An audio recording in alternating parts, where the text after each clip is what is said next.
This in my hands is a newspaper, and in many ways, it's like a giant obituary.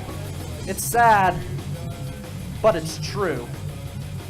It's a slow death, about 20,000 positions terminated, or about 39% of employees terminated in the last 20 years, according to journalism.org. A close friend of mine had worked for the Daily News, and he was one of the victims. We live in a changing world, the media is changing, and this here, you listening to this show, is testimony of that fact. Pittsburgh was one of the few cities of its size to harbor two major newspapers, and they just became a one-paper town. The Tribune-Review announced it has decided to terminate the Pittsburgh print edition.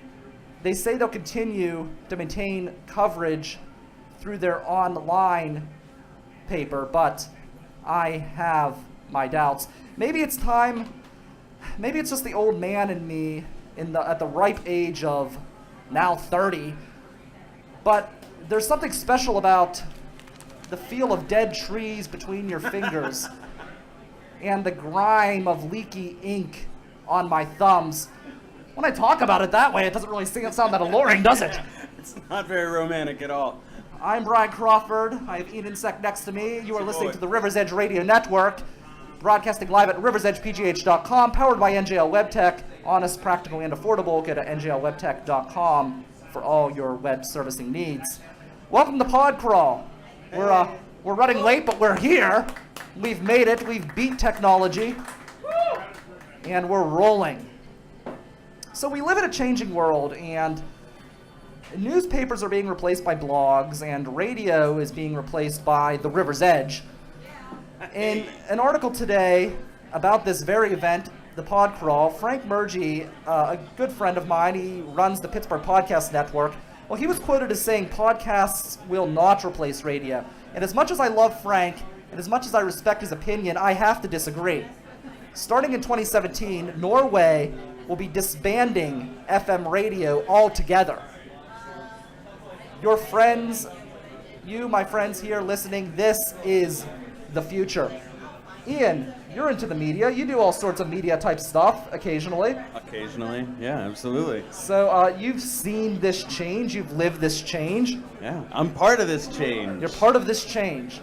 So tell me, do you see... Whoa, we see here, we're hearing some crazy stuff here. Whoa. See, this is technology in action. So,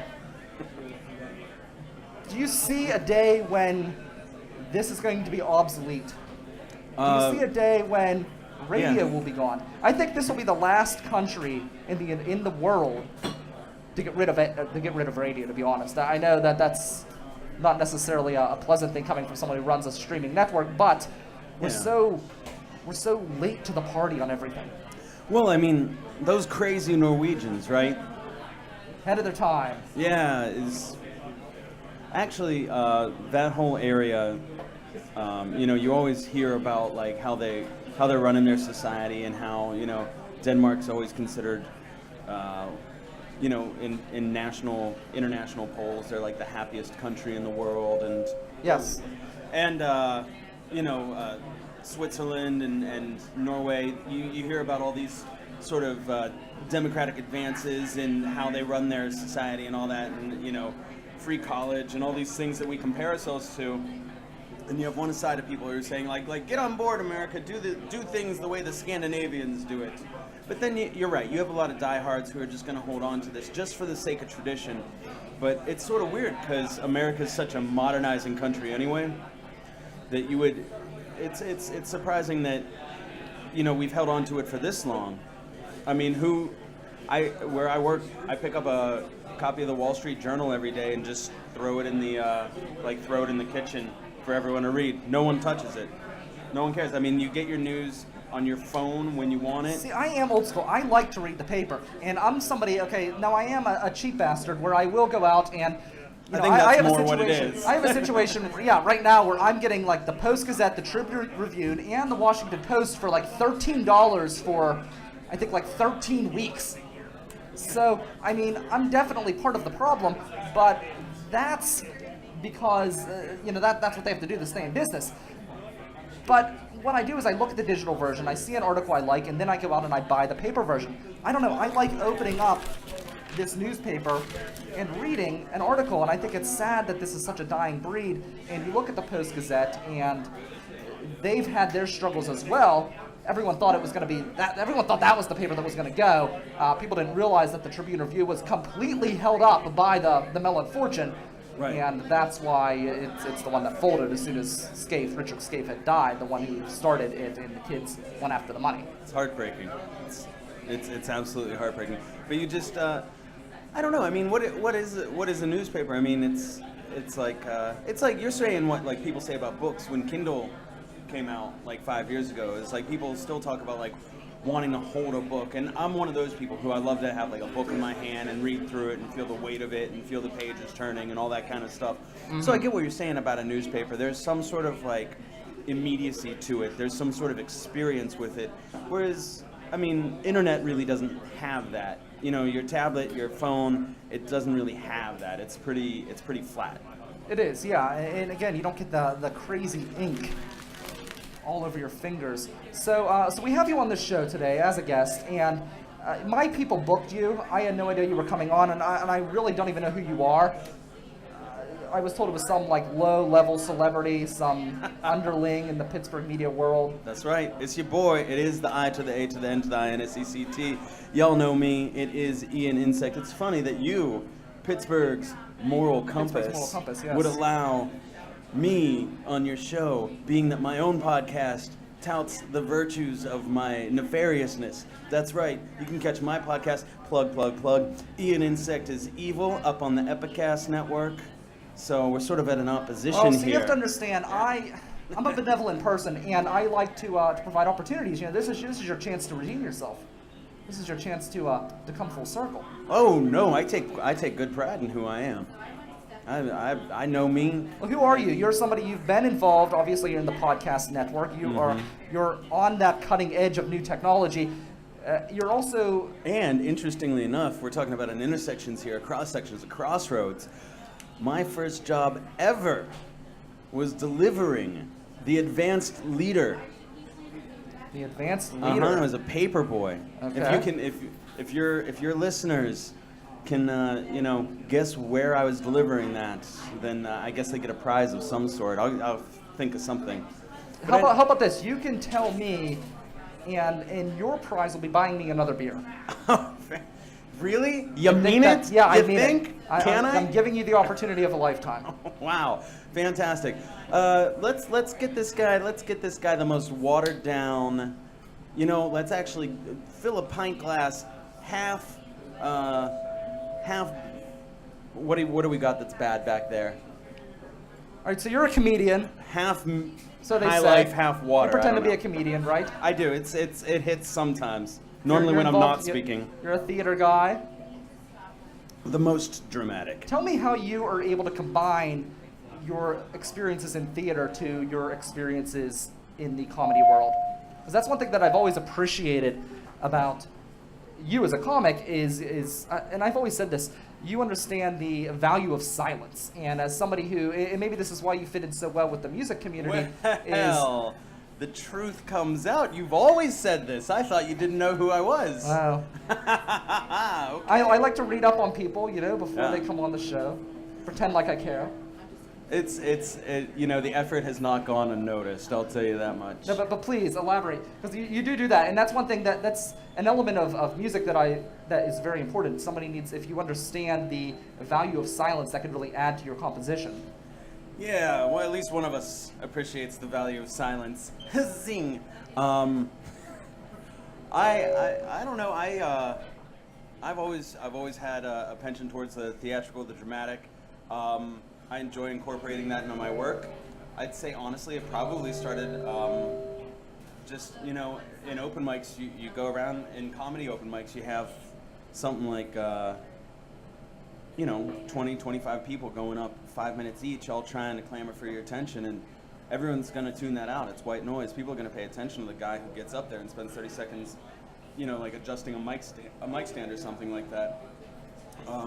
So I think it's sort of like subconscious or innate training. It's nothing I ever consciously said, I'm going to make comedy more theatrical. That's just sort of who I am. It's like, it's a gestalt of everything, right? Like the presentation of the whole thing, of like the look, the presentation, what you say, how you say it, and all that.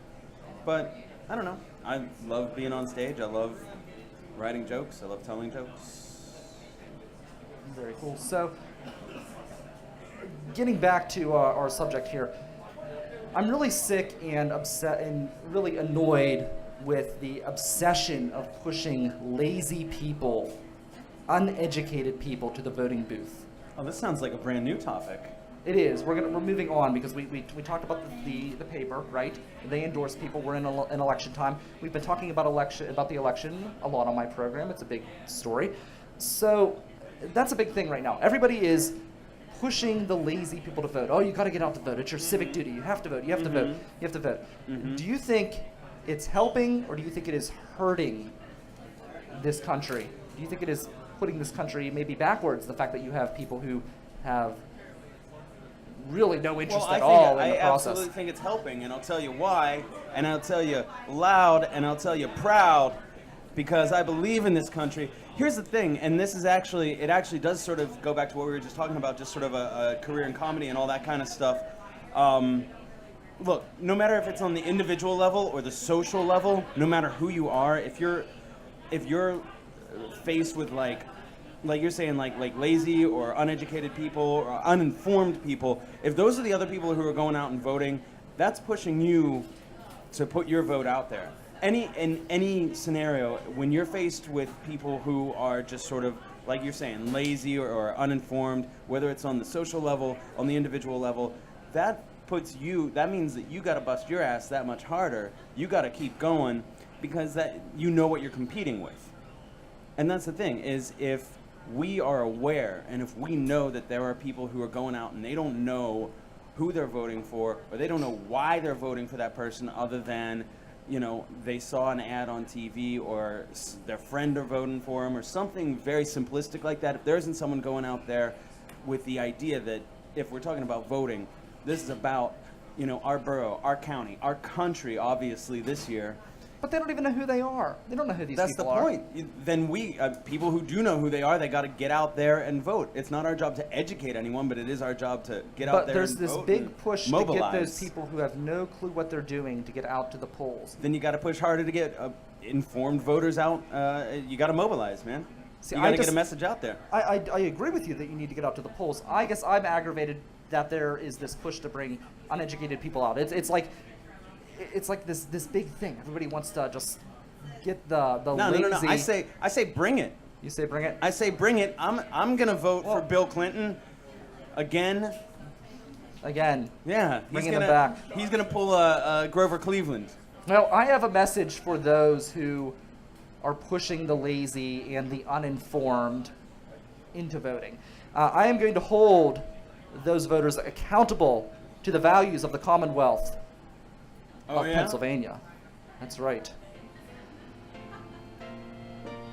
There it is. Okay. I am a big opponent of voter suppression. It's a terrible thing. I've come to the realization that even though I'm against oppression and against voter suppression, I am not really a fan of ushering half-wits into a box to click the guy's name who sounds the most Irish, or the lady who has the best hair. It's time. I take offense. It's time the old sheep herders of the stupid are held accountable to the unyielding values of the Commonwealth of Pennsylvania, according to our state motto: liberty. We know your type, the party hack. You're trying to convert more people to your cult, trying to get more people to drink the Kool-Aid. You tell these people they only have two choices. You belittle them if they don't pick the choice that you like. You belittle them for their free will. Read. You don't have to stand. You stand for justice, right? Okay. You slap Lady Liberty and kick her ass to the curb if it meant Hillary could cause a kamikaze chop. What are you doing? A few more emails.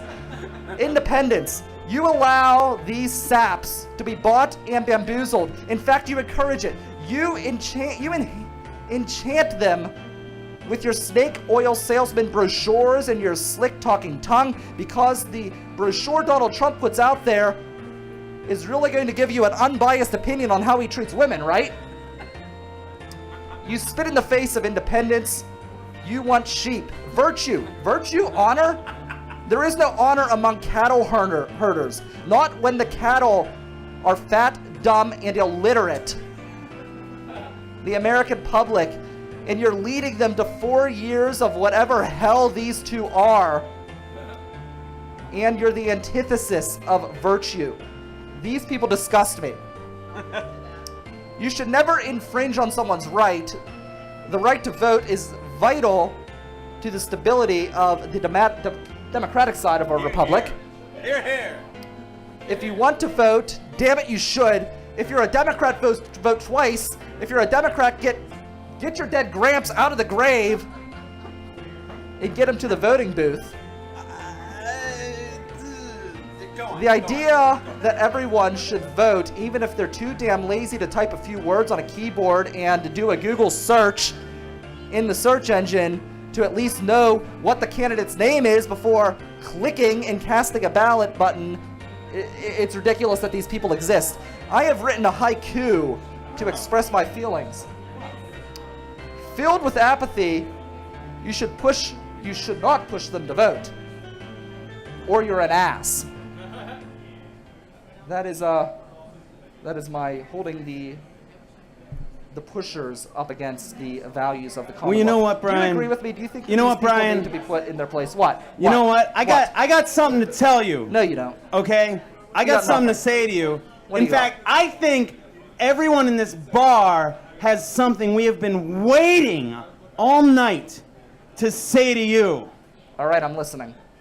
Happy birthday to you, everyone! Happy birthday to you. Happy birthday, Oh, I love it. Thank you. Brian. Happy birthday to you. It's my birthday and I'll cast if I want to, cast if I want to, cast if I want to. Oh, great, he's You singing would now. cast too if you owned a 24-hour radio network. Zing. So I am going to vote for, You're how old now? No, let's take 30 seconds to say, I believe you're a 30-year-old man now.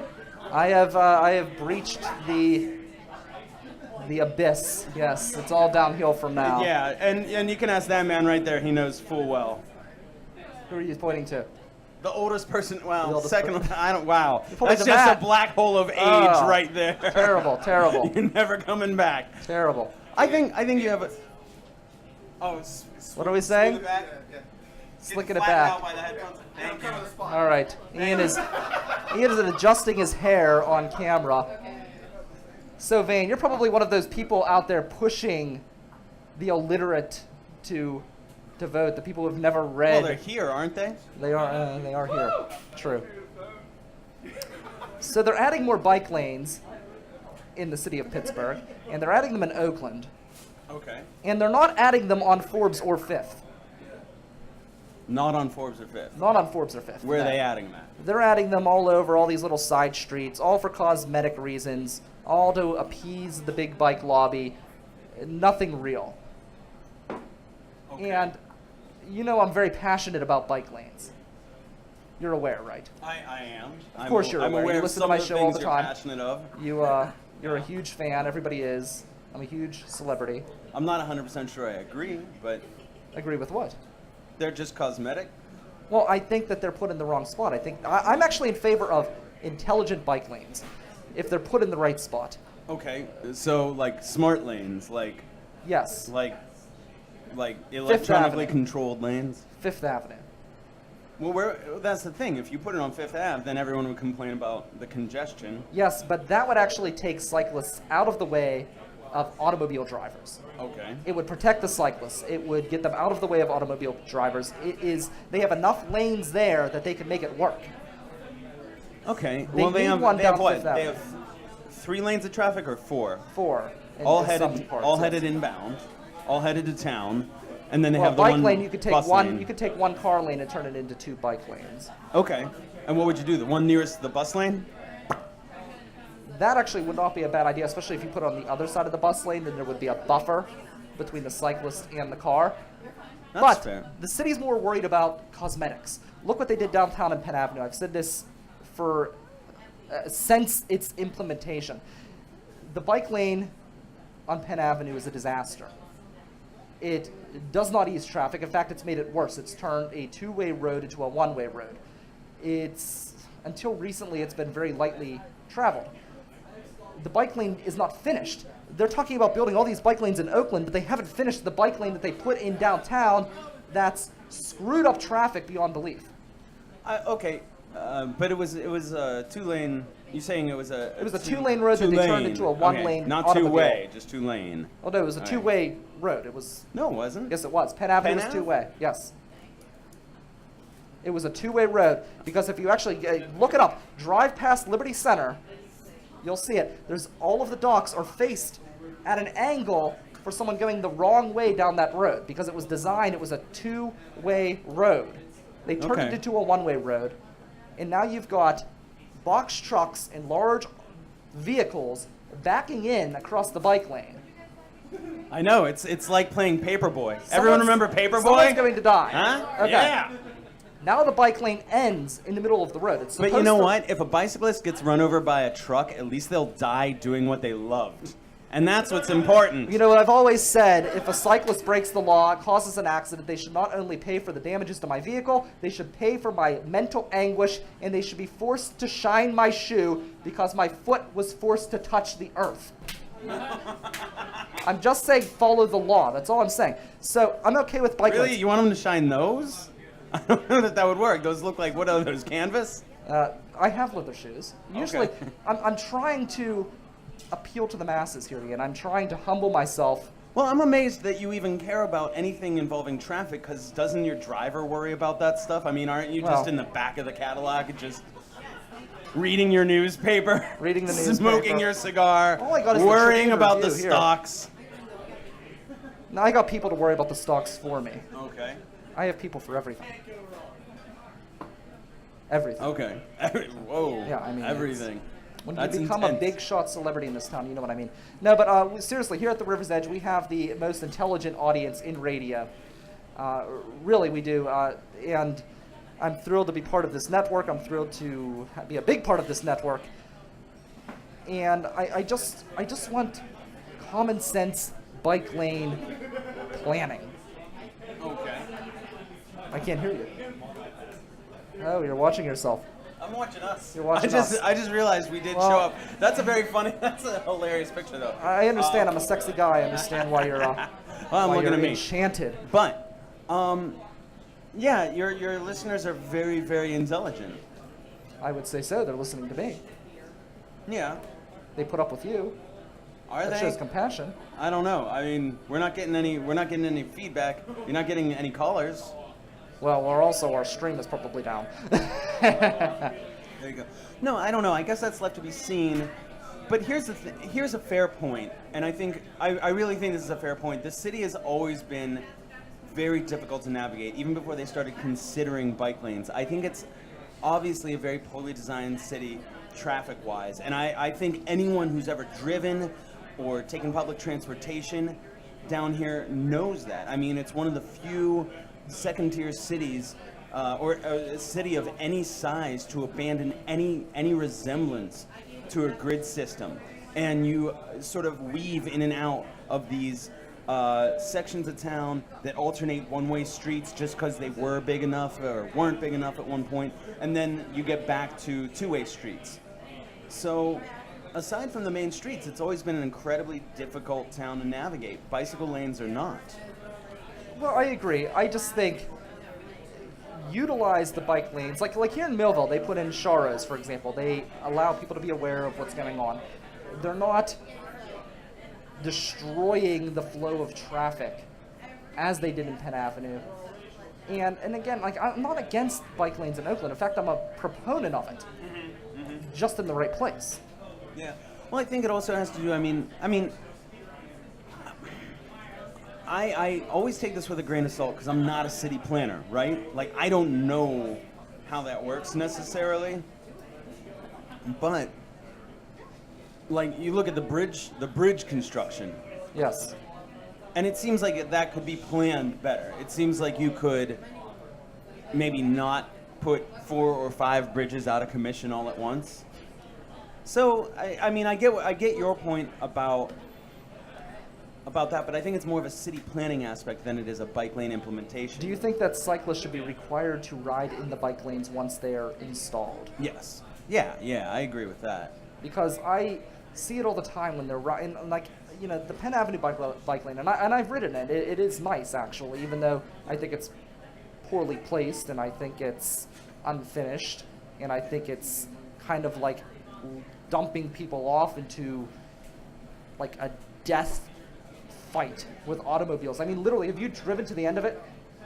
Yeah. It literally like dumps you off, and everybody's turning left, and you're just dumped down into the middle of traffic to fend for yourself. But there's a little sign that says, let bicycle, that word. Of course there is. Let bike riders go first. There's a sign outside of Phipps Conservatory telling pedestrians to yield to bicyclists. They just can do whatever they want. I do get a little irritated by aggressive bicyclists the same way I do by aggressive drivers.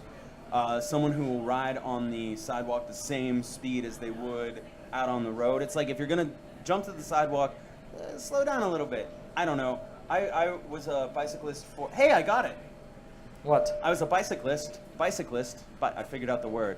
I call them bicyclers. That's the term. Bicyclers. I was a bicycler a couple years back at my old job, and then I lost that job, and then I lost that bike. It wasn't repoed or anything. It got swiped. So I did ride a bike for about 7 months or something like that, to and from work every day, and it was sort of in the midst of that construction of the Penn Avenue bike lane. So it was sort of interesting seeing that happen. It was nice to have it happen. But I've never had a major issue with anyone on Penn Avenue or Liberty or any of the main through roads as you're going to and from town. It's once you get into town, and I think that's the same for anyone, whether you're in a car or a bicycle. Everyone's just incredibly aggressive because it's so horribly mapped out and planned out. It is horribly mapped out. But the one day it was actually in January, and it was a nice January day, and I'm I'm walking through the Strip District on the sidewalk. I don't know if you've heard this story, but there's a cyclist riding on the road next to the bike lane. Not in the bike lane, on the road. And I yell, "Get in the bike lane, you asshole! I just paid for that!" And he just kind of looked at me and kept driving. Yeah. I think there's a particular arrogance with people who are like career bicyclers, whatever the word it is. I don't know, and that's maybe just my personal experience involved with that. But you know, I think if everyone just follows the rules, then we'd all be super duper happy. Ah. All right. Sing me something happy. Sing a happy song, because we always end the show with a holiday to celebrate, a holiday of the day, but because my computer is acting all up with the internet, we don't have music to play, so a happy song. Yeah, sing me a happy song. Just like a la da da da da da da. Don't actually say words. La da da da da da da.